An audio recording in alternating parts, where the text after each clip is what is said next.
नमस्कार,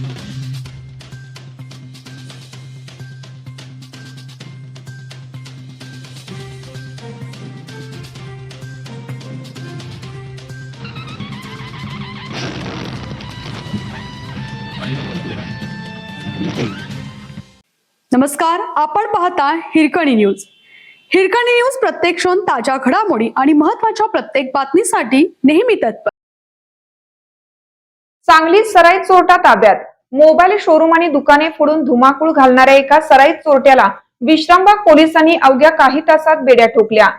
बसवराज परसाप्पा हरिजन वय 22, मूळ राहणार गडी सोमनाळ, तालुका तालीकोटी, जिल्हा विजापूर, कर्नाटक, सध्या राहणार इंद्रप्रस्थनगर, सांगली, असं अटक करण्यात आलेल्या संशयिताचं नाव आहे.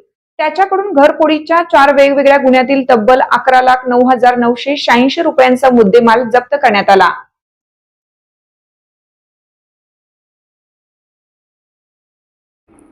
पोलिसांनी दिलेल्या माहितीनुसार दिनांक 4 ऑगस्टच्या रात्री ते दिनांक 5 ऑगस्ट ते 2026च्या सकाळी 10:15 दरम्यान विश्रामबाग व सांगली शहर पोलीस ठाण्याच्या हद्दीत मोबाईल शोरूम व दुकाने फोडण्याच्या घटना घडल्या होत्या.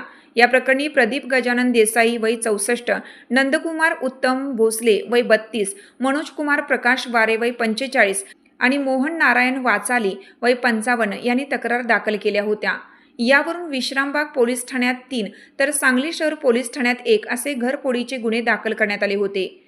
या गुन्ह्यांचा तपास करत असताना विश्रामबाग पोलीस ठाण्याचे पोलीस अंमलदार प्रशांत माळी, आर्यन देशिंगकर, योगेश पाटील व गणेश बामणे यांना गोपनीय बातमीदाराकडून व तांत्रिक विश्लेषणाद्वारे संशयितांची माहिती मिळाली. पोलीस पथकाने तातडीने सापळा रचून बसवराज हरिजन याला माधवनगर परिसरातून ताब्यात घेतलं. पोलिसांनी सखोल चौकशी केली असता त्यांनी विश्रामबाग व सांगली शहरातील 4ही गुन्हे केल्याची कबुली दिली. त्याच्याकडून चोरीला गेलेला सर्व मुद्देमाल पंचनाम्याद्वारे जप्त करण्यात आला आहे.